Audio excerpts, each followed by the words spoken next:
Voilà, on est lancé. Bonsoir Maude, bonjour pour toi. Oui, bonjour. Alors bonsoir Maude, donc Maude est aujourd'hui invitée sur notre chaîne YouTube pour parler de sa profession, de son expérience et pour qu'on discute autour de principalement l'alimentation et la flore intestinale. Pourquoi? Parce que donc moi, je vais vite fait me présenter avant justement de laisser la parole à Maude. Mais parce que moi, je suis alors psychologue du développement, psychologue clinicienne. Et j'ai la chance d'avoir, on va dire, plusieurs casquettes, même si c'est des casquettes qui se regroupent fortement. C'est-à-dire que depuis 3 ans, je fais de la recherche dans le milieu de la flore intestinale et principalement de l'axe intestin-cerveau, donc ce fameux lien entre les bactéries dans notre intestin et notre santé neurologique et mentale. Et donc, depuis 3 ans, je fais de la recherche là-dedans. Et maintenant, depuis quelques mois, enfin non, je dis moi, mais c'est depuis 1 an et demi, avec une collègue naturopathe, nous avons traduit le contenu de la formation à la méthode GAPS, qui existait depuis 10 ans en anglais. Nous l'avons traduit de l'anglais vers le français et nous sommes en train de l'enseigner. Et donc la méthode GAPS, qu'est-ce que c'est? C'est une méthode qui prône une alimentation ancestrale, on va en parler un peu plus dans les détails avec Maude, et qui vise vraiment à rétablir cet équilibre intestinal. Et c'est une méthode voilà, qui a des résultats très intéressants chez de nombreuses personnes. Et nous sommes donc, avec ma collègue Béatrice, qui n'est pas là ce soir, mais je me permets de parler à son nom, nous sommes très heureuses de donner cette formation en français à un public francophone. Et maintenant, je vais laisser la parole du coup à Maude pour qu'elle se présente et qu'elle nous explique un peu ce qu'elle fait. Super, merci.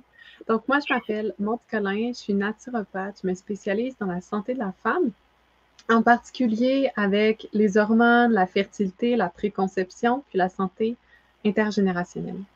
Donc, j'aide les femmes à cultiver une santé, mais une santé qui s'étend bien au-delà d'elles-mêmes et qui va aussi influencer les générations futures. Donc, en travaillant avec mes clientes, mon objectif, c'est de créer un environnement, des habitudes de vie qui vont favoriser non seulement leur propre santé, mais aussi la santé de leurs enfants, de leurs petits-enfants, pour leur donner une meilleure santé, une meilleure vitalité. Donc, dans ma pratique, j'ai une approche qui est holistique envers la santé. Donc, je considère chaque individu dans sa globalité. Je vais me concentrer particulièrement sur l'alimentation, les habitudes de vie, et l'impact que ça va avoir sur leur santé globale. Donc, dans cette optique, je m'appuie sur différentes approches, dont l'alimentation ancestrale, telle que présentée par Weston et Price, mais aussi plusieurs principes clés de la méthode GAPS. Oui. Donc, Gut and Psychology Syndrome, qui va mettre l'accent sur la santé intestinale comme un fondement de notre santé générale, avec un grand impact sur notre santé hormonale, notre santé reproductive.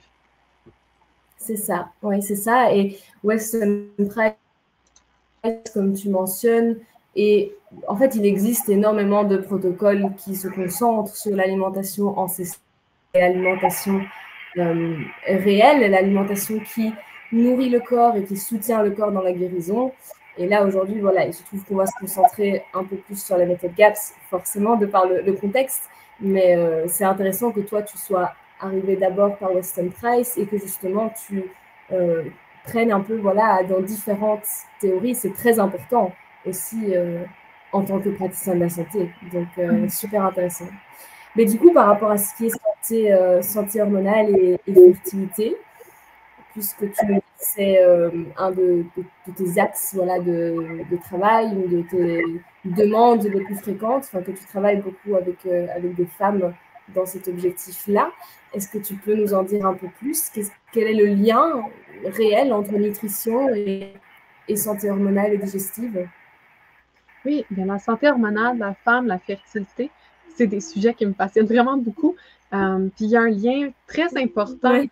entre la nutrition, la santé hormonale, la santé reproductive. Donc, notre flore intestinale, elle joue un rôle important dans ce lien. Premièrement, parce qu'elle va participer activement à la digestion puis à l'absorption des nutriments. Puis ça, c'est nécessaire parce que nos glandes endocrines ce sont des organes qui ont faim, pour reprendre les termes de Dr. Campbell McBride. Donc, on va venir assurer que nos glandes endocrines aient tous les nutriments nécessaires à leur bon fonctionnement. Ensuite, la flore intestinale, elle va protéger l'ensemble du corps contre la toxicité, y compris nos glandes endocrines, qui sont très sensibles à cette toxicité. Puis aussi, la flore intestinale, elle va produire des substances actives qui vont communiquer entre le cerveau et les glandes. Mais ça va lui donner un grand pouvoir sur notre santé hormonale, notre fertilité. Donc, pour toutes ces raisons, c'est vraiment très important de considérer l'impact de la santé intestinale quand on rencontre des femmes pour leur santé hormonale, reproductive. Oui, tout à fait. Tout à fait. Et puis, moi, quelque chose que je trouve passionnant dans mon travail de recherche, c'est, donc tu parlais de la flore intestinale et de la toxicité, et je trouve que c'est important de garder à l'esprit qu'elle protège de la toxicité, tout comme s'il y a une trop grande dysbiose, donc un trop grand déséquilibre, elle peut être source de toxicité. Il y a vraiment des substrats qui se libèrent depuis la flore intestinale. Oui, absolument. On est exposé à toutes sortes de toxines dans notre environnement, en particulier comme femme, avec les produits ménagers, les produits de beauté, toutes ces choses en plus. La liste est tellement longue, mais les toxines se retrouvent vraiment partout en ce moment. Mais la plus grande source de toxicité dans le corps provient de notre intestin. Donc, c'est vraiment important de travailler ce point-là en premier lieu, mais on va aussi viser à diminuer les toxines dans l'environnement pour aider le corps à réussir à suivre avec tout ça, parce qu'il y a la capacité de détoxifier, mais il ne faut pas non plus remplir la chaudière. C'est ça, c'est ça. Et donc toi, au-delà donc de la réduction interne, donc en soignant la flore intestinale, dans ce qui est interne, externe, pardon, je serais curieuse de savoir quelles sont tes plus grandes recommandations au niveau de la réduction, voilà, de cette charge toxique dans l'environnement. Je vais prendre chaque cliente où elles sont pour y aller vraiment une étape à la fois en partant de ce qui leur semble le plus facile. Mais on va regarder à différents niveaux. Donc, les produits ménagers qu'on va utiliser, par exemple, pour nettoyer notre vaisselle, dans le lave-vaisselle, pour nettoyer les comptoirs, pour nettoyer la salle de bain, ce genre de produits-là. La lessive également. Je vais regarder avec elle les produits de beauté, de soins. Donc, il va y avoir le shampoing, le revitalisant, le savon. Donc, personnellement, je suis les recommandations de Dr. Campbell McBride. J'utilise du jaune d'œuf avec mes cheveux, puis oui, avec du vinaigre de tuile de pomme, puis j'adore. Donc, c'est quelque chose que je partage avec toutes mes clientes. Puis, il y a toujours un grand effet de surprise. Comme tu es sérieuse, là, tu te mets un jaune d'œuf sur la tête, tu fais ça comme... Ça marche. Ça marche. Oui, moi, j'ai déjà essayé aussi. Après, bon, j'ai beaucoup de cheveux, donc ils avaient tendance à un peu coller quand même. Mais ça, voilà, c'est une question personnelle. J'ai une masse énorme. Du coup, j'ai trouvé une autre solution très naturelle aussi. Mais oui, tout ce qui est jaune d'œuf, bicarbonate de soude, oui, vinaigre. Oui, c'est vrai que le docteur Natacha parle principalement des jaunes d'œuf. Et c'est vrai que les personnes disent ça et se disent comment ça peut nettoyer. Et pourquoi? La première fois que j'ai lu par rapport à ça, je me suis dit voyons. Peut-être qu'un jour, j'aurai le courage d'essayer. Puis ça m'a pris 2 ans avant d'essayer, mais je ne ferai plus jamais autrement. Puis depuis que j'utilise des jaunes d'œuf, je vois vraiment... Pourtant, j'utilisais des savons en barre, bio, quand même correct. Oui. Mais j'ai vraiment vu une grande différence dans mes cheveux depuis que j'utilise du jaune d'œuf. Ils sont plus beaux, plus volumineux. Jour après jour, un peu plus épais. C'est sûr qu'il y a aussi une composante par rapport à d'autres recommandations du protocole GAPS quand on travaille sur notre alimentation, qu'on guérit l'intestin, on guérit nos hormones et donc les cheveux sont naturellement aussi plus beaux. C'est une partie importante, puis j'essaie d'inculquer ça beaucoup à mes clientes parce que comme j'ai une clientèle principalement femme, c'est important de souligner qu'on est exposé à beaucoup de produits de beauté comparés aux hommes. Oui. C'est comme tellement commun. C'est sociétal. c'est sociétal. On va utiliser beaucoup de produits. Donc, j'essaie d'encourager mes clientes à diminuer la quantité de produits, à remplacer graduellement vers des alternatives naturelles. De rappeler que si on ne le mangerait pas, on ne devrait pas l'appliquer sur notre peau, nos cheveux, nos dents. Donc, ce genre de recommandations. Donc, le déodorant, la pâte à dents, ces choses-là. Ensuite, tout ce qui a à voir avec ce qu'on va utiliser pour cuisiner. Donc, les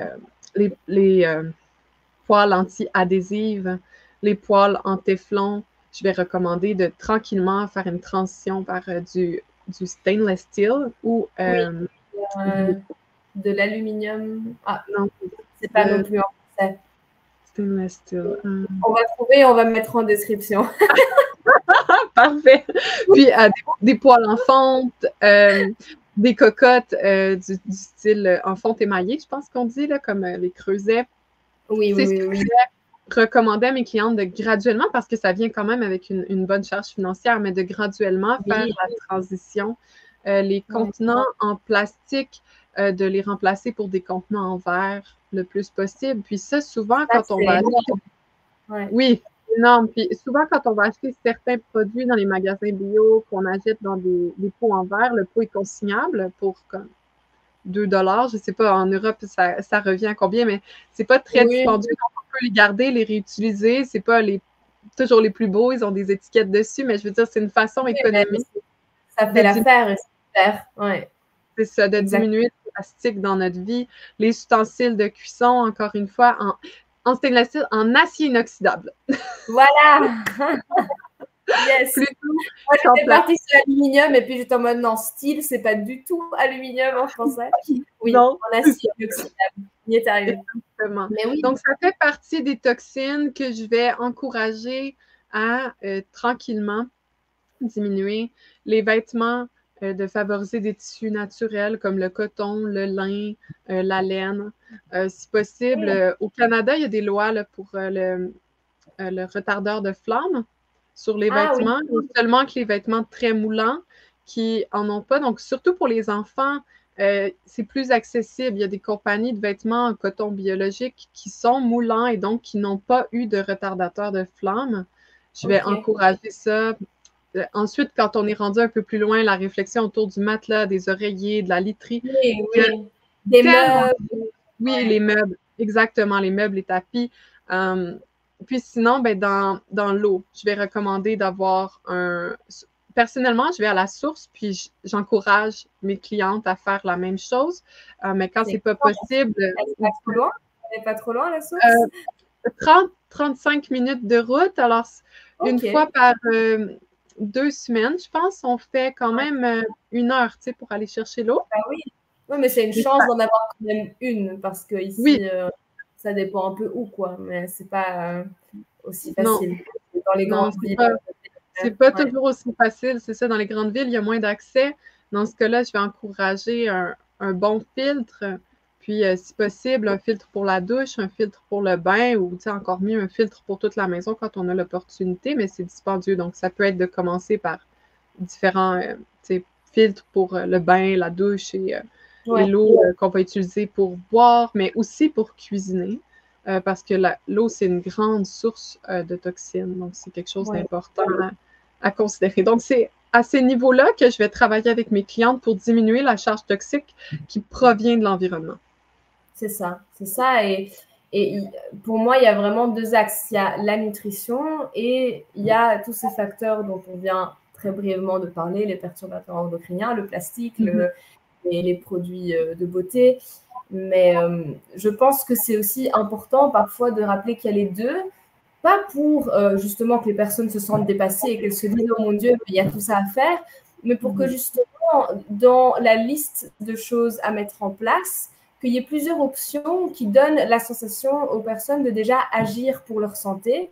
Et ces choses-là de l'environnement ne sont vraiment pas sous-estimées. L'eau, comme tu dis, n'est vraiment pas sous-estimée. Et donc, déjà mettre ces choses-là en place, ce qui peut, en fonction des personnes, sembler plus facile que de modifier l'alimentation, eh bien, c'est déjà une piste de travail énorme et très, très importante. Donc, et d'ailleurs, dans la méthode GAPS, même si c'est un protocole nutritionnel dans tous les... Enfin, par définition, c'est un protocole nutritionnel, mais il y a aussi fort l'accent qui est mis sur ça, et donc je trouve ça intéressant à mentionner et à parler, enfin, d'en discuter. Mais est-ce qu'il y a d'autres choses, du coup, de la méthode GAPS du Dr Campbell McBride que tu intègres dans ta pratique au quotidien? Oui, ben, il y a plusieurs choses que j'applique au quotidien dans ma pratique. Donc, bon, premièrement, comme tu le disais, la méthode GAPS, c'est d'abord et avant tout un protocole nutritionnel. Oui. Donc, je vais faire certaines recommandations alimentaires qui vont toujours dans le sens de ce qui est enseigné par Weston et Price, mais pour certaines clientes, je crois que ça vaut la peine d'aller un peu plus loin et puis d'aller vers des recommandations qui sont largement inspirées du protocole nutritionnel GAPS. Ouais. Donc, bien sûr, des aliments entiers, naturels, riches en nutriments, puis on va éviter tout ce qui est aliments transformés. On porte une attention particulière à ce qu'on va acheter pour les additifs qui vont être dans les aliments. Ouais. Le plus possible de cuisiner à la maison. Ensuite, dans ma pratique, je vais recommander des suppléments ou du soutien nutritionnel dans le but de restaurer, maintenir la santé intestinale. Donc, je parle entre autres des probiotiques qui vont aider à bien coloniser l'intestin de bonnes bactéries, puis de nutriments qui vont permettre de soutenir la guérison de la paroi de l'intestin. Ensuite, ben, un peu dans le même sens de ce qu'on parlait, donc il y a la détoxification, oui, de diminuer la charge toxique générale, mais aussi les bains quotidiens au soir, la nage, de marcher pieds nus, le grounding qu'on appelle, de marcher pieds nus dehors, de s'exposer au soleil, les jus qui peuvent être faits à la maison, puis bien sûr de faire une sensibilisation à l'exposition aux métaux toxiques. Donc, c'est les principaux aspects de la méthode GAPS que je vais inclure dans ma pratique naturopathique et que je vais transmettre à des clients dans le but de les aider à retrouver ou à maintenir une santé optimale. Oui, c'est ça. Et au niveau des nutriments, tu dis les nutriments qui favorisent la guérison et l'équilibre de l'intestin, ce serait lesquels pour toi, il y en a beaucoup, mais si toi tu devais dire ceux sur lesquels tu te concentres, voilà, dans ta pratique, ce serait lesquels? Oui, je vais recommander fortement à mes clientes de privilégier des aliments qui sont naturels, riches en nutriments comme les viandes de qualité, les poissons, les fruits de mer, les œufs, les produits laitiers qui proviennent de sources fiables, les fruits, les légumes frais et de saison, le plus possible. Puis, je vais aussi très souvent recommander de prendre un supplément d'huile de foie de morue fermentée et quand c'est adapté aux besoins individuels de la personne avec le mélange de concentré d'huile de beurre pour aller chercher beaucoup les vitamines liposolubles. Puis, j'ai une grande partie de ma clientèle qui a, dans le passé, été végétarienne, végétalienne, je vais y arriver. Donc, c'est quelque chose que je vais adresser particulièrement avec elle, les vitamines liposolubles A, D, E, K2.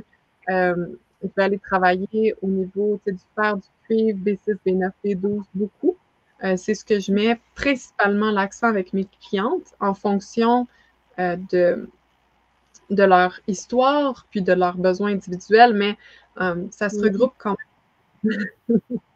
Oui, et chaque client est différent, et c'est pas avec chaque client qu'on va aller dans cette direction-là. Mais du coup, avec les clients où, je sais pas si en me parlant de tout ça, tu as certains clients qui te viennent à l'esprit avec qui tu as fort mis en place ces concepts un peu GAPS, nutrition ancestrale et tout ce que tu viens de mentionner en fait il y a quelques secondes. Est-ce qu'il y a certaines clientes où tu vois la différence avec ces recommandations-là? Oui, absolument.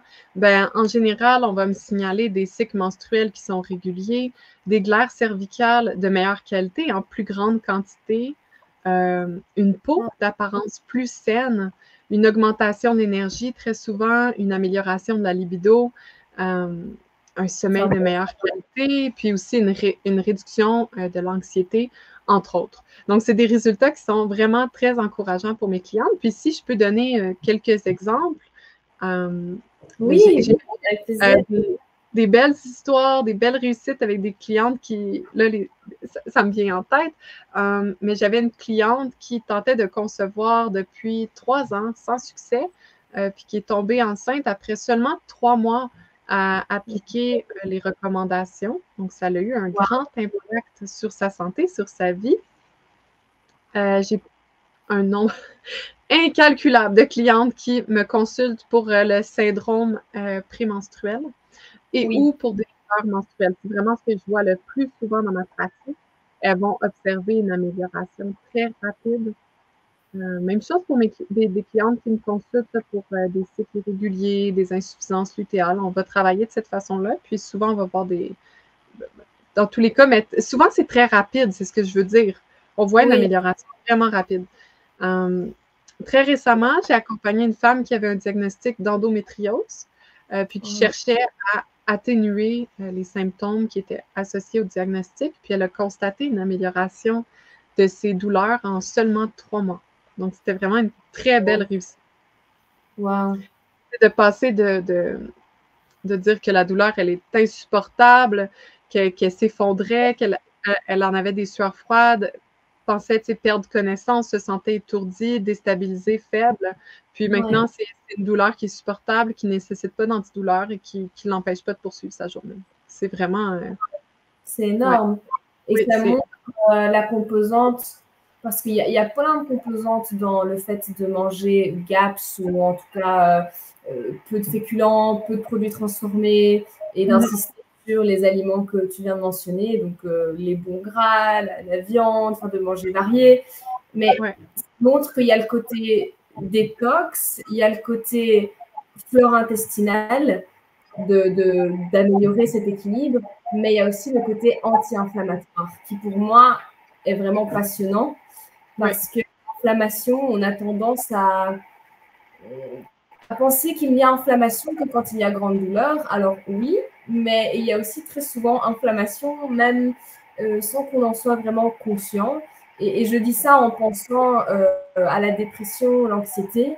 C'est des troubles où on constate vraiment des niveaux d'inflammation très, très, très élevés. Il y a plein d'études qui en parlent.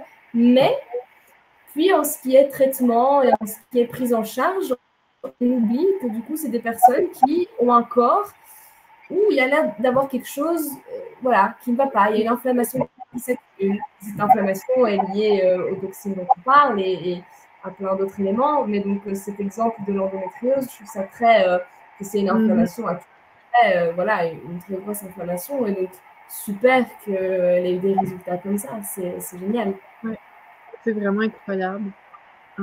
Puis sinon, en ce moment, j'ai 2 clientes en suivi qui avaient des quantités et des qualités de glaire cervicale insuffisantes qui amènent à des difficultés de conception. Puis, on est venu travailler au niveau de la santé digestive, en plus de la santé reproductive. Et une cliente, en seulement 6 semaines, elle m'envoyait des photos de glaire cervicale fertile, très abondante, de grande qualité. C'était vraiment une grande célébration. Puis, j'ai une autre cliente que j'ai rencontrée qui me disait qu'elle, de son côté, c'était la première fois que je la rencontrais, elle a déjà entrepris le protocole nutritionnel GAPS de son côté. Et puis, elle me disait qu'elle avait observé des glaires cervicales fertiles cette semaine, après seulement 5 semaines dans le protocole nutritionnel. Ouais, donc il y a déjà un bon avancement de fait. Puis sinon, oui, pardon. Il y a un petit décalage, mais vas-y, je t'en prie, continue. OK. Sinon, j'ai plusieurs clientes qui vont consulter pour la libido, donc trouble du désir sexuel hypoactif et parfois aussi pour de la sécheresse vaginale. Donc, j'ai une cliente en tête en particulier qui avait un trouble du désir sexuel hypoactif et de la sécheresse vaginale et qui a retrouvé un équilibre à ce niveau vraiment très rapidement. C'était très encourageant. Des belles célébrations. Puis ça, c'est sans compter toutes les femmes que j'accompagne qui en préconception et qui vivent actuellement une grossesse saine ou un postnatal en santé, plein d'énergie, sans complications, parce qu'il ne faut pas oublier que la naturopathie, c'est d'abord et avant tout une médecine de prévention. Donc, c'est important de mentionner, oui, bien sûr. Et c'est une discipline magnifique, la naturopathie, c'est vraiment... Oui. c'est donner au corps, c'est libérer la force de guérison que le corps a déjà en le soutenant comme il faut. Et tous ces témoignages, c'est encourageant, car je trouve aussi beaucoup que tout ce qui est santé hormonale, c'est vrai que on considère souvent qu'il n'y a pas grand-chose à faire. Enfin, il n'y a pas énormément de solutions données aux femmes qui ont des troubles hormonaux, si ce n'est des médicaments qui régulent le système hormonal, mais qui sont très invasifs, qui ont d'autres effets secondaires. Et donc, je trouve ça super, tous ces témoignages qui montrent que quand même le corps et même le système endocrinien qu'on considère un peu plus compliqué, un peu plus mystérieux, non, en fait, il peut se rétablir, il peut trouver un équilibre si on lui donne les bons outils, voilà, pour atteindre cet équilibre. Et c'est Oui, fou à quel point les témoignages que tu partages avec nous sont rapides aussi. Après, voilà, oui, s'il faut attendre plus longtemps, c'est bien. Enfin, c'est chacun son rythme, chaque guérison est une histoire différente. Mais je trouve ça tellement encourageant d'entendre des histoires de 6 semaines. C'est beau, c'est oui. beau. Puis, la guérison, c'est quelque chose qui prend du temps. Puis mes clientes n'ont pas une santé que je veux dire qui est parfaite après 3 semaines, qui vient de tous les problèmes qu'elles traînent depuis l'enfance. Mais Bien déjà sûr. en 3 semaines, 4 semaines, pour d'autres 5 ou 6 semaines, on va voir une grande amélioration. On voit des signes qui nous indiquent qu'on travaille dans la bonne voie. Puis ça, c'est vraiment un aspect que je trouve qui est positif dans ma pratique parce que ça demeure que c'est difficile de revoir son environnement, ses habitudes de vie, son alimentation. Surtout quand la plupart de mes clientes pensaient bien faire. Hein? Quand on Oui. devient végétarien, végétalien ou qu'on met certaines choses en place dans notre vie, on pense bien faire. Puis là, ça nous amène à tout reconsidérer, puis à changer nos habitudes. Puis ça peut être très confrontant. Donc, de voir des résultats rapides, même si tout n'est pas réglé, mais de voir qu'il y a une amélioration, c'est très motivant. Donc, à chaque fois, c'est une grande célébration. Et je pense que c'est la partie que j'aime le plus de mon travail. C'est quand je vois des clientes qui ont une amélioration rapide, c'est concret, c'est palpable, elles le voient, elles sont excitées. J'ai cette opportunité de célébrer avec elles, puis de leur dire qu'elles ont travaillé pour y arriver, puis qu'elles le méritent, puis que c'est beau. Oui, c'est valorisant, c'est valorisant. Et puis, comme tu dis, tout le concept de motivation. Donc, tu dis, voilà, c'est motivant de voir certains progrès, même si ça ne veut pas dire que tout est réglé en quelques semaines, bien évidemment, parce que quand on a des situations de santé compliquées, c'est une guérison voilà, qui prend du temps. Mais c'est bien d'avoir ces aspects-là tangibles et qui se voient, qui se sentent, Et oui, moi, en tant que psychologue, je trouve que toute la thématique de la motivation et du y aller petit pas par petit pas plutôt que vouloir tout faire en un coup, et enfin, c'est toutes des choses très importantes. Sinon, on se sent juste encore plus stressé qu'avant. Et on sait à quel point le stress est tout autant néfaste que le sucre et les produits transformés pour la flore intestinale. Ouais. Donc, Oui. C'est quelque chose que j'essaie de faire très attention dans ma pratique. Je vais prendre ma cliente où elle est, puis où elle est prête à aller.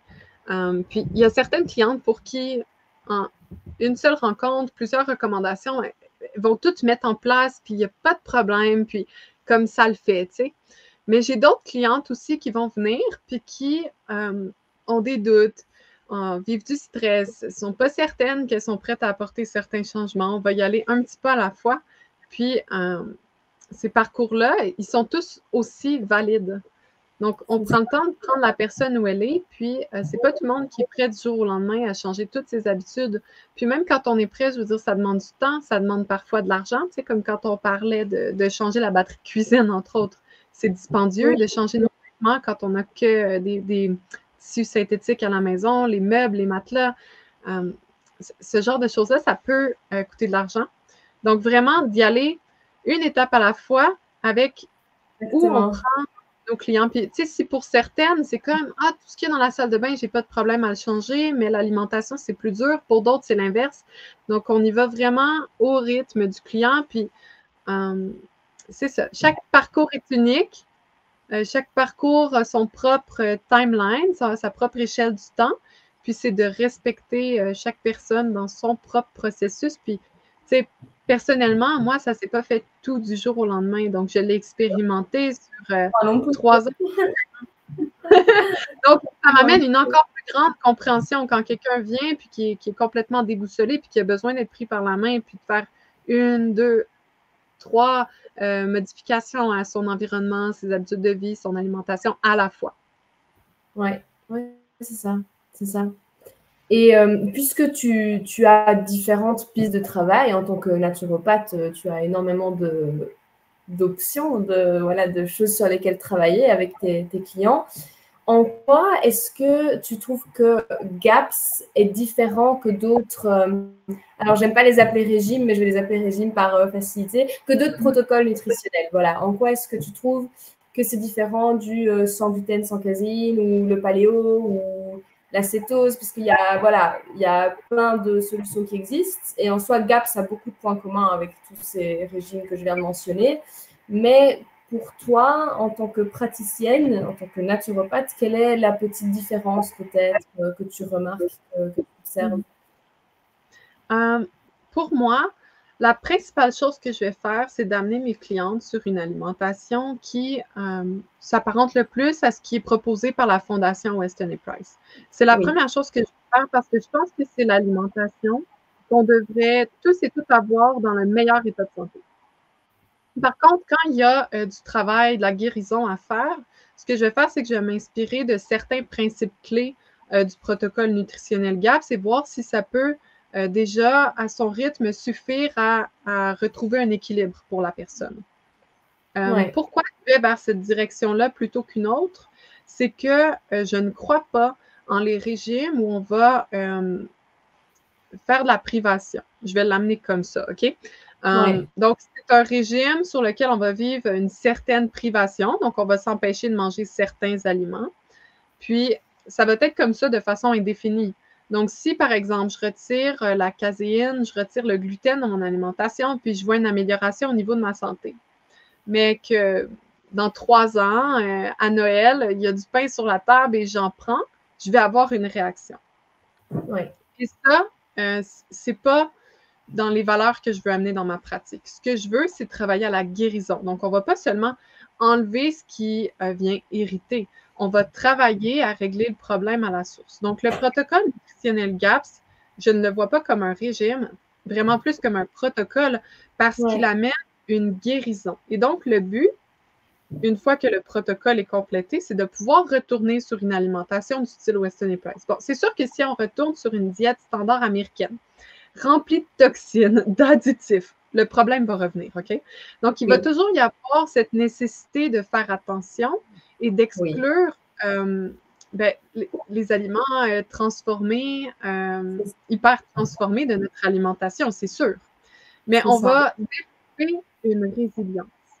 On va être capable d'avoir une alimentation plus variée, donc de réintroduire, par exemple, du pain au levain, des patates, des panais, ce genre de choses-là, du cacao, puis en consommer parce que ce sont des aliments naturels entiers et on va pouvoir en consommer dans notre alimentation. Donc, c'est cette guérison-là qu'on vise parce que je ne veux pas indiquer à une cliente de retirer la caséine ou le gluten de son alimentation de façon indéfinie. Ce que je veux, c'est vraiment de l'aider à amener une guérison à son intestin pour qu'éventuellement, elle puisse être sur une alimentation du type Weston et Price, puis vivre une vie qui est sans privation. En fait, c'est ça. Ce qui différencie, c'est qu'on vise une guérison pour développer une résilience dans le corps. On veut ramener la santé, pas seulement enlever l'irritant puis laisser le problème tel qu'il est. On veut guérir le problème à la source. Puis c'est ce qui fait que je vais m'inspirer de ces techniques clés-là dans ma pratique pour mes clientes, puis l'intégrer chacune à leur rythme. Puis il y a des personnes pour qui seulement que quelques principes clés dans leur vie va faire une grande différence. Sans avoir à faire... c'est pas tout le monde qui a un problème vraiment très profond et qui a besoin de faire le protocole au complet. Il y a certaines personnes pour qui, quoique la santé hormonale reproductive, ça peut être mystérieux, il y a certaines personnes pour qui c'est vraiment un petit déséquilibre à corriger et puis tout se remet en place. Oui, le corps a les solutions à l'intérieur de lui, ça c'est sûr. Oui, moi je me retrouve beaucoup dans ce que tu dis, j'en parlais avec une collègue l'autre jour, c'est que je trouve que ce qu'il y a de très important dans cette approche du docteur Campbell McBride, l'approche GAPS, c'est qu'on n'est pas du tout dans une idée où juste on enlève ce qui fait mal et voilà. On ajoute aussi, il y a beaucoup de choses qu'on ajoute. Donc, il y a, comme on en parlait, les bouillons de viande, les aliments riches en nutriments, donc les œufs, les abats, les fermentations. Mais donc, il y a de nouveau un peu deux axes. Il y a ce qu'on retire, mais tout ce qu'on fait l'effort d'intégrer. Alors que souvent, ce qui se passe avec les régimes sans gluten, sans caséine, paléo, enfin, toutes les choses comme ça, c'est juste on enlève plein de catégories d'aliments et voilà. Et c'est là que je trouve qu'il y a une grande différence, surtout parce que, comme tu dis, si on fait que enlever, mais qu'on n'enlève pas... il y a des personnes qui enlèvent ces catégories-là pour aller mieux, pour avoir plus d'énergie, et ça fonctionne. Avoir une meilleure hygiène de vie, ça nous fait sentir encore mieux.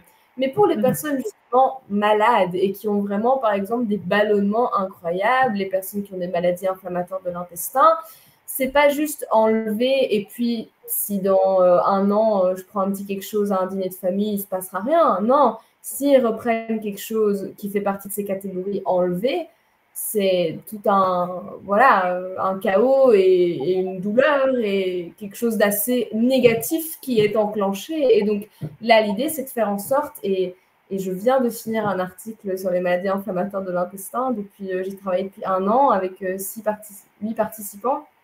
Et ils ont tous vu des améliorations et se retrouvent à pouvoir reconsommer très occasionnellement, mais certains aliments qui avant les envoyaient à l'hôpital.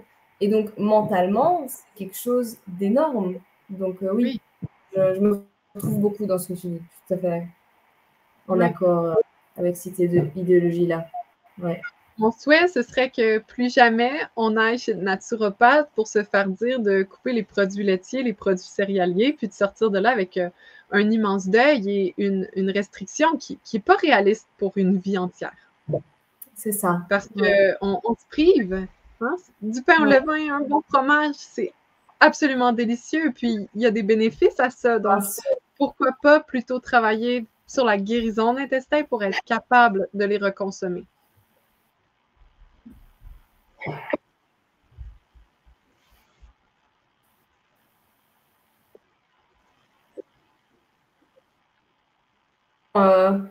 L'intestin comme facteur clé de tellement de choses, mais ça, voilà, on travaille toutes les deux dans ce milieu-là, donc on se répète peut-être, d'ailleurs, on s'excuse si les personnes qui nous écoutent nous trouvent redondantes avec cet aspect de la flore intestinale et des bactéries de l'intestin et tous ces aspects-là, mais c'est vraiment primordial. Mais du coup, pour conclure, moi, j'aurais une dernière petite question pour toi. Est-ce que tu recommanderais, du coup, est-ce qu'il y a une valeur ajoutée? Après, tu as un peu répondu à la question en soi, là maintenant tout de suite, mais est-ce que tu recommanderais de se former à la méthode GAPS en tant que naturopathe et pour d'autres praticiens de la santé? Mais bon, toi, tu es naturopathe, donc tu ne peux parler que pour ton métier.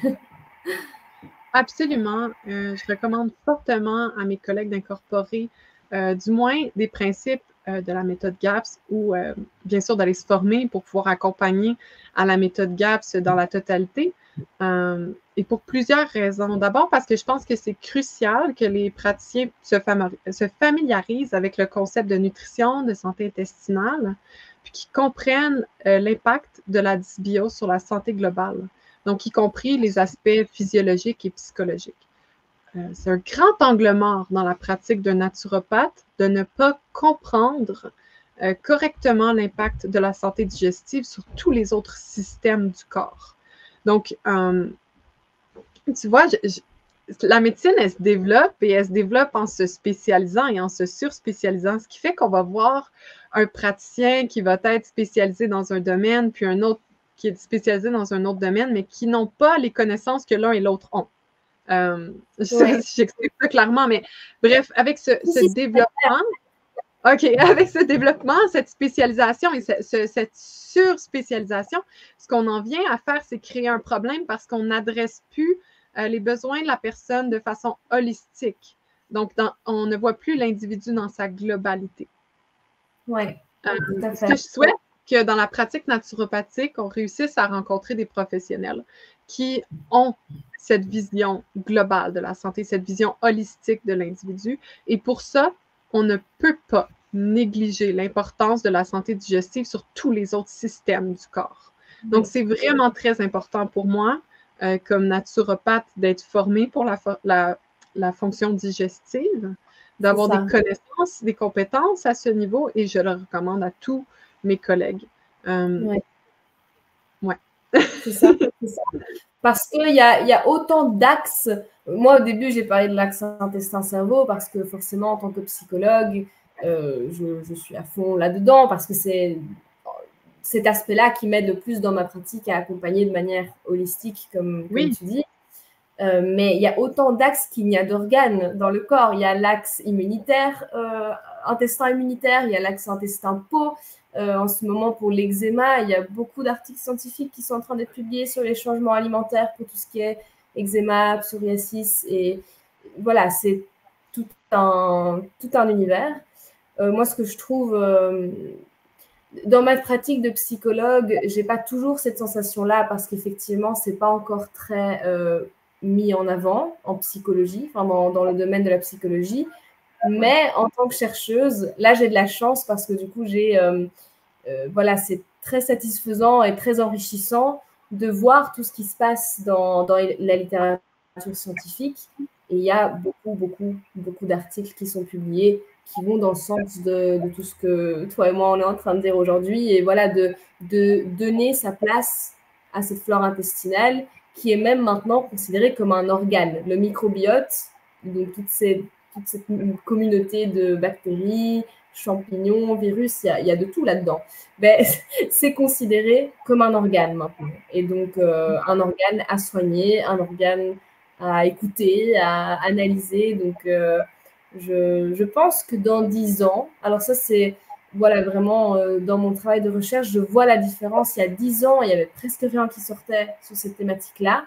Et les médecins qui parlaient de l'axe intestin-cerveau ou tout simplement de l'impact d'une dysbiose intestinale étaient considérés vraiment comme abstrait et bizarre. Il n'y avait pas beaucoup de données qui allaient dans ce sens-là. Donc, comme c'était que les données cliniques, il y avait une certaine suspicion. Mais maintenant, il y a des données vraiment de labo même qui montrent qu'un échantillon souffrant, par exemple, l'autre jour, je lisais un article sur la maladie PANDAS. C'est une maladie auto-immunitaire de l'enfance assez rare.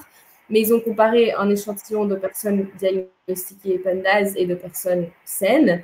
Et il y avait une énorme différence en termes de composition de la flore intestinale. Et c'est des résultats maintenant qui sont trouvés au labo. Et donc, ça renforce l'importance de travailler sur tout ça. Donc, moi, j'adore avoir cette chance voilà, d'avoir aussi l'étiquette chercheuse. C'est génial. C'est une grande chance. C'est vraiment très passionnant. Puis comme tu disais, personnellement, l'apprentissage puis la mise en place, la pratique de la méthode CAPS, ça apporte une compréhension vraiment approfondie de ces sujets. Puis c'est ce qui me permet d'accompagner mes clientes de manière plus efficace dans leur parcours vers une santé, un équilibre hormonal, une fertilité. Donc, vraiment, cet axe, ces axes entre l'intestin et les différents systèmes, elle est vraiment très important à comprendre. Quelque chose qui devrait faire partie de nos pratiques comme professionnels. Donc, en tant que naturopathe, je ne peux pas assez insister sur l'importance de se former à la méthode GAPS. Oui. Mais écoute, merci. Moi, mais ça fait un petit bout de temps voilà, que je suis ton contenu sur les réseaux sociaux et j'adore le fait que tu travailles sur tout ce qui est fertilité, santé de la femme. Je trouve ça tellement enrichissant et passionnant parce que c'est vrai que c'est un axe sur lequel moi je travaille aussi moins forcément en tant que psychologue. Alors j'adore voir tout ce que tu fais, donc je suis super contente qu'on ait pu papoter de tout ça aujourd'hui. Moi, je vais laisser ton nom, ton site, tout ça en description je fais ça, mais je ne sais pas où ça sera. Ça sera sûrement dans le texte en bas. Mais donc, en description, je mettrai toutes les infos pour que les gens puissent accéder à ton site web si jamais il y a des femmes qui nous ont écoutés et qui seraient intéressées d'avoir ton soutien, ton accompagnement. Et voilà, moi, je te remercie du partage. Je ne sais pas si c'est autre chose que tu veux ajouter. Non, juste merci de m'avoir reçu. C'est tellement un grand honneur de venir parler sur la chaîne de GAP avec toi. Ouais, la méthode GAP, c'est vraiment quelque chose pour lequel j'ai beaucoup d'admiration puis de respect pour le travail de Dr. Campbell McBride puis tout ce que vous avez fait pour traduire la formation, la rendre accessible en français. On est contente. Ouais. Oui, c'est tellement important. Je suis heureuse de voir que c'est tranquillement des informations plus accessibles. Puis que tu dises que tu as bon espoir qu'en 10 ans, ça va être encore plus généralisé, ben, je trouve ça bien parce qu'il y a urgence que cette information-là soit rendue accessible pour qu'on puisse prendre soin de notre santé, de notre fertilité. Tu vois, avec la vitesse à laquelle la fertilité décline en ce moment, on doit avoir accès à cette information. Exactement, oui. Bon, super. Je te remercie et à très bientôt. Bye. Au revoir.